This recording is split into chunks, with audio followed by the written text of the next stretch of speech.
Welcome to Created Healthy. I'm Dawn Combs.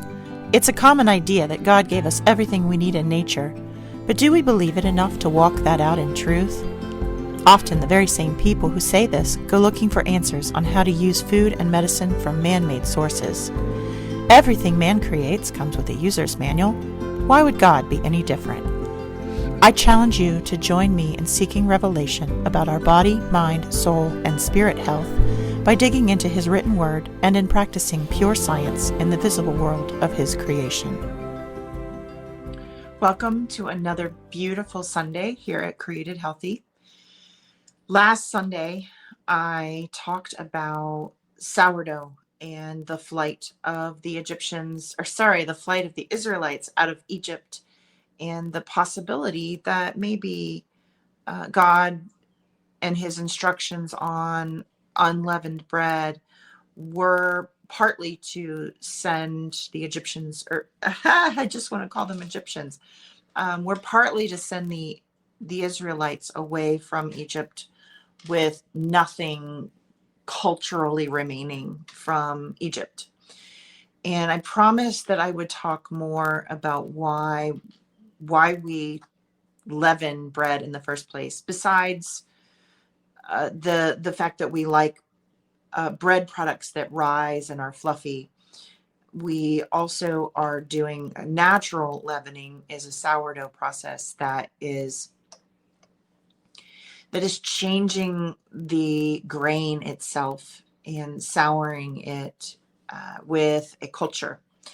And so to explain this, I really need to explain the seed and the design of the seed, the amazing design of the seed. So I am holding up, I planted peas today, and so I have a packet of peas. I don't have grain to show you, but anybody who doesn't know what a pea seed looks like, it looks like a pea that's been shrunken and become wrinkled, and it's still a little bit green, but that is a pea seed. This has everything in it that is needed to give the information that the plant needs to become a pea plant. It has all of the DNA that is written for this specific pea plant. The DNA has been born of crossing the mother plant and the father plant together. It retains its pea-ness, but it changes if we cross one type, maybe a sugar snap pea with more hard pod pea, or two peas that ripen at different times of the year. We can change what this new baby pea, what kind of information it has inside of it.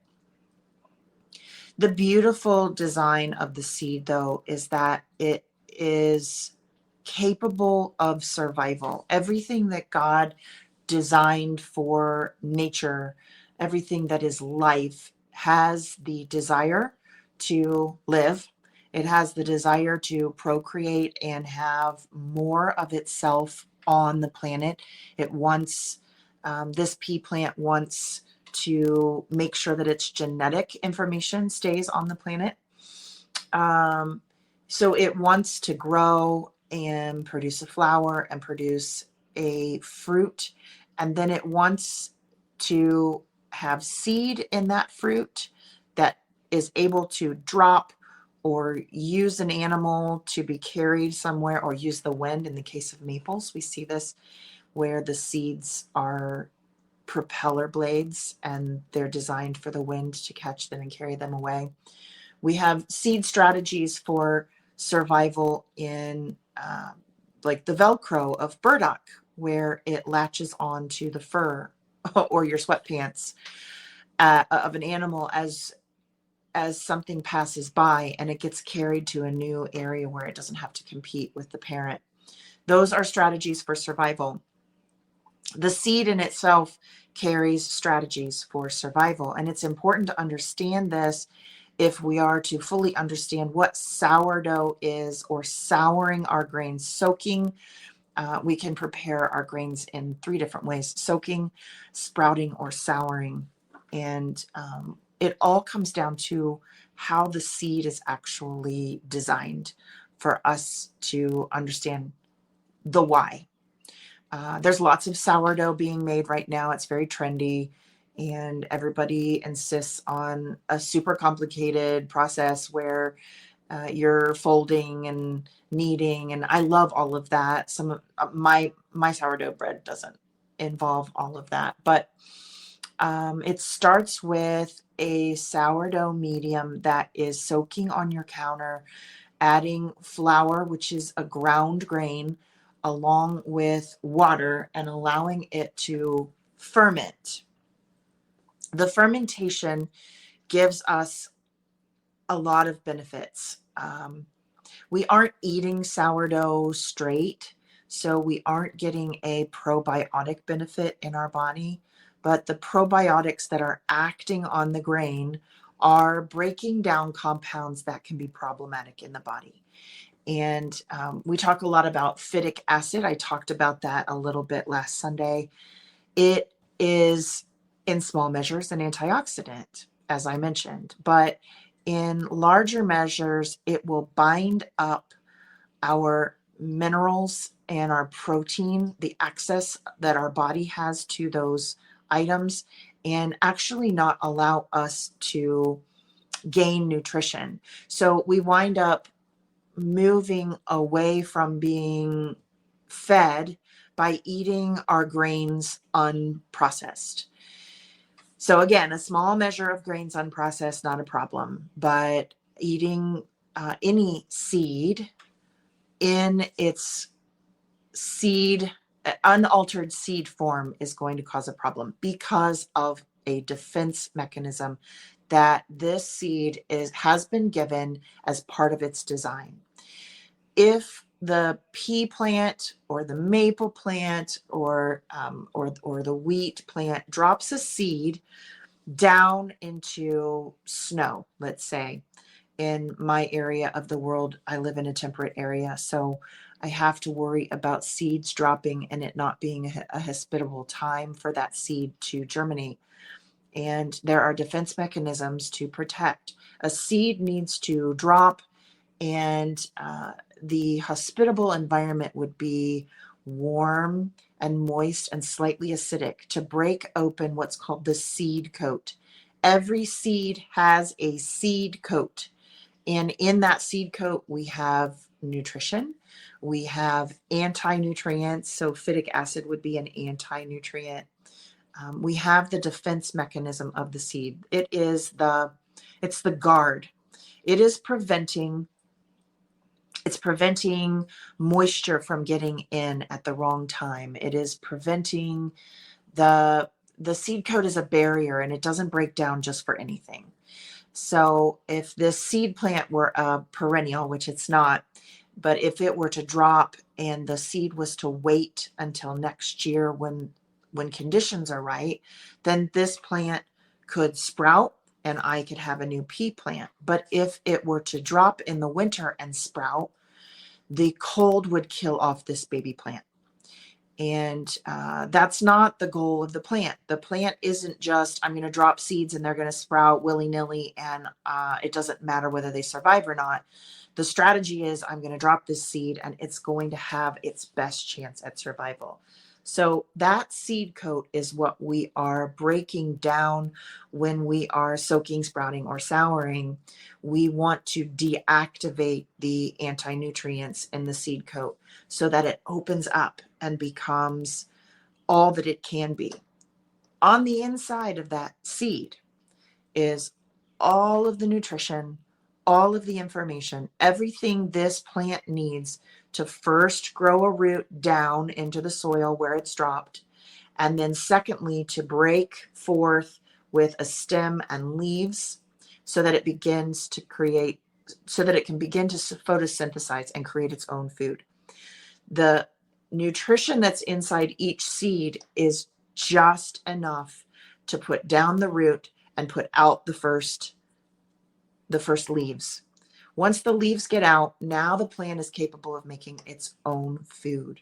But it basically has to pack a lunch when it drops from the mother plant and it needs to have everything that's required to get started inside itself, because it cannot access the soil. It cannot use anything outside of itself to get born. So inside this seed is a whole lot of nutrition. And when we talk about grains, we often talk about all of these B vitamins and all of this wonderful nutrition that's inside, magnesium, the minerals that are there. And if we take it to a lab and we burn that grain seed down and we analyze the ash, we will see all of this beautiful nutrition that's inside. But it doesn't mean that you're going to access it. It doesn't mean that you get that in your digestion when you eat it, if you eat it with the seed coat on. Without breaking open the seed coat, you are effectively packing a lunch in Tupperware and closing the lid and then swallowing the closed Tupperware. There's a barrier between this beautiful lunch that you created with all of this nutrition and your digestion. And your digestion now has to start to work against the Tupperware to try to break in and get at all the nutrition that's inside. That takes a lot of resources away from the rest of the body. It may pull resources from healing something. It may pull resources from growing something. It may pull resources from from growing a baby. It's pulling resources, and it's inflammatory because your body is trying so hard to break through to get to the nutrition that you ate this seed for. So the seed coat is there for a purpose. It's a good purpose. It is protecting the plant. It is ensuring that you will continue to have those plants available to you to eat. But you have to understand that that plant has a directive just like you do. And you have to understand that you must prepare the food in a way that doesn't tangle you up in its defense mechanisms. We see this with microgreens too, where people just mow down microgreens all the time. And those baby plants have a defense mechanism as well, very high in anti-nutrients that are preventing grazers from overgrazing. And you can create inflammation and lose nutrition and cause overall problems trying to be healthy. So whole grains are very good, but we must understand that everything on the planet was designed with a directive and a purpose. God very cleverly designed those seeds to survive. And so that's why we soak, sour, or sprout our grains. It's why we need to do that with our nuts and our beans and anything that's a seed, because it is protected with this beautiful design. And we just need to take a little bit of time and prepare it properly so that we can access what's really inside of it that benefits our design. So